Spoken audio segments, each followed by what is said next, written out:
Howdy y'all, Fuzzy Biker here with my Royal Enfield Himalayan 411 right there. We're out here at Prairie Road State Park. Just been having a beautiful afternoon ride on this hot rod. I got a little over 31,000 miles on it now. So we put 1,000 miles on it in a little over a week or about a week. Just a beautiful machine. What I want to talk about today, there's the new Himalayan coming out in the next, we don't know, it could be in the next few days, it could be next week, we're not sure, but I've got a pre-order in for one, and I talked about trading this off, and I got a couple comments about that, a couple Facebook, some DMs, and I thought I'd talk about, how about rebuilding it was the big one. How about rebuilding, and putting a, cam and building the motor up and all that neat stuff on this one. And that's a great idea. And when I went for a 200-mile, a little over, I think 225-mile dirt bike ride yesterday on it, gravel road ride. And I thought about that a lot. And I went to Baxter Cycle and talked to them about that. And my question was, if I took this bike and I put a DNA air filter in it, a fuel X system, a cam, and then a pipe from here, cat delete pipe from here, all the way to the tail. So it'd be a, whole system. What would that cost? And what would I expect to gain out of that? Versus buying a new bike. So this is a 24 horsepower motorcycle. What would I get in horsepower upgrade on that? And what else could I do to get more horsepower? And what would that cost? So those things I just mentioned, the DNA filter, fuel X system, the fuel X Lite, I think it's called.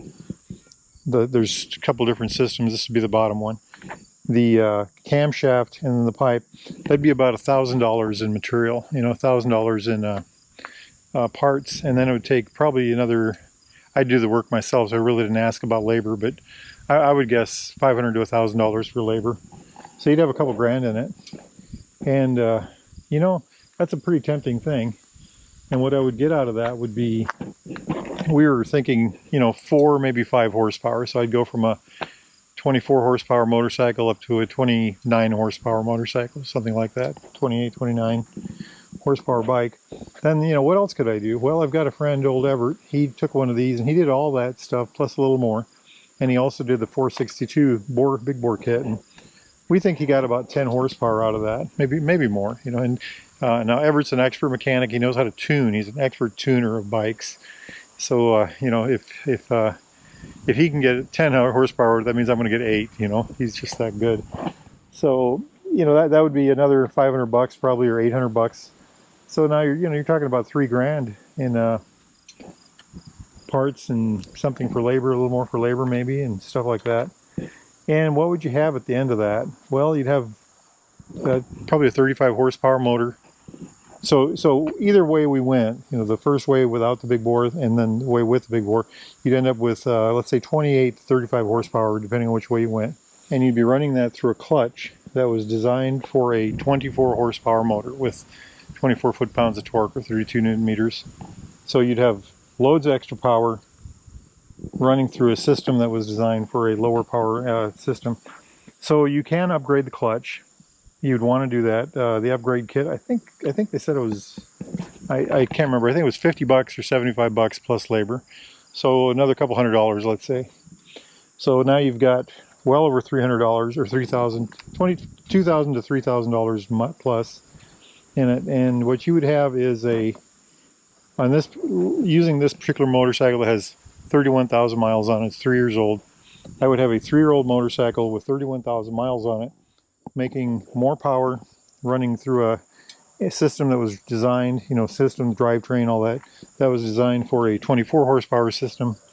Everything is wore out. Well, it's not wore out, but it's 31,000 miles, so it's closer to wore out. At some point the steering neck would need rebuild. The fuel pumps on things like this, and again, new tires, all that neat stuff. Swing arm, all that, does the shock will the shock wear out at some point? Bushings, this is a dirt bike, so it does a lot of dirt. So there's a lot of little things that can go, they get a little more abuse than a street bike does. Actually, a lot more abuse, especially the way I ride it. So, is it worth doing that versus taking a trade, or just outright buying a brand new Himalayan 452 You know, well, what would you get then? Well, you'd get, I got it right here, you'd get better suspension, better brakes. You'd get the 320 disc on the front versus the 300 that this has. You'd have a better suspension. I think this is a 41 millimeter tube system.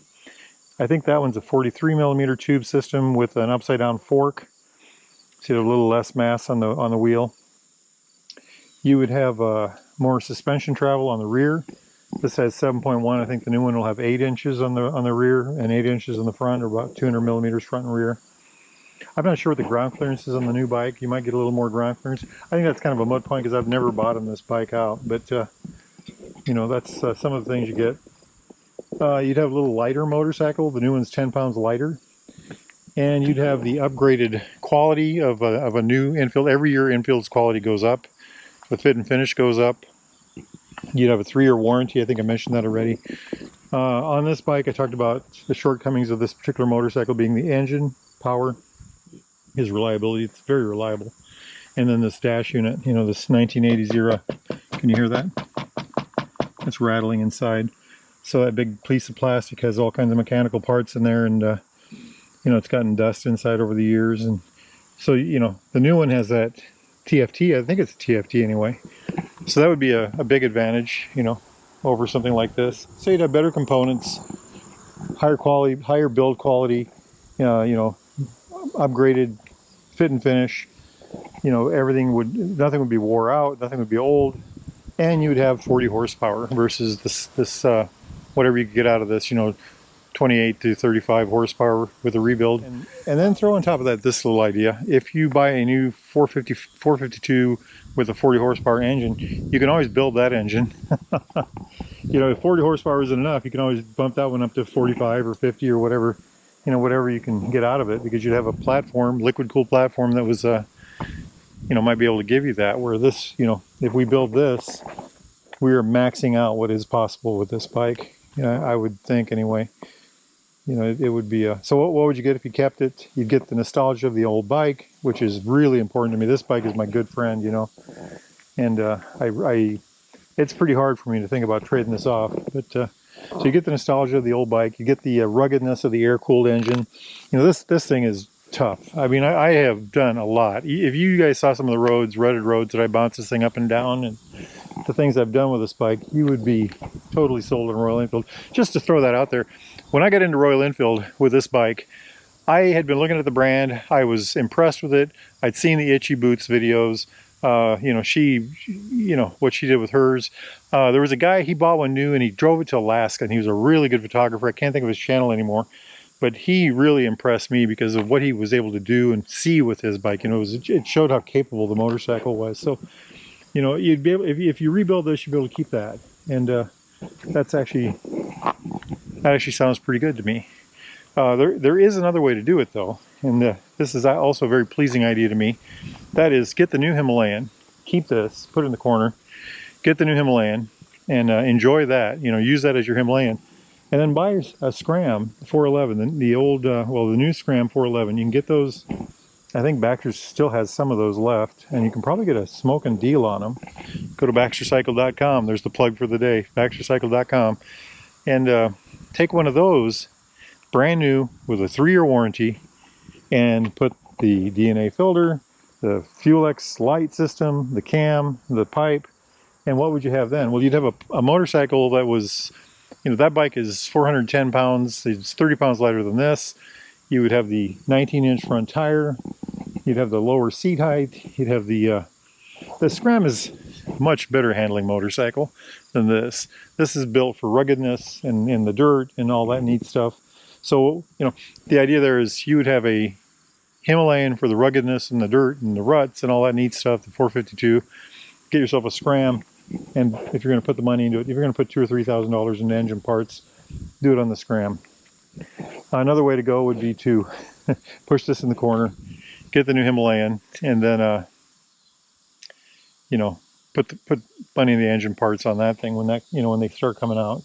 And I'm sure they're already out there. I know the new pipes are out because I've held the new pipe, one of the new pipes that are, I think Baxter Cycle, I think it's AEW, has a really neat AEW pipe for it. And I don't think I'm going to do that right away on mine, on my 452, but I want to live with it in stock form for a while before I do that.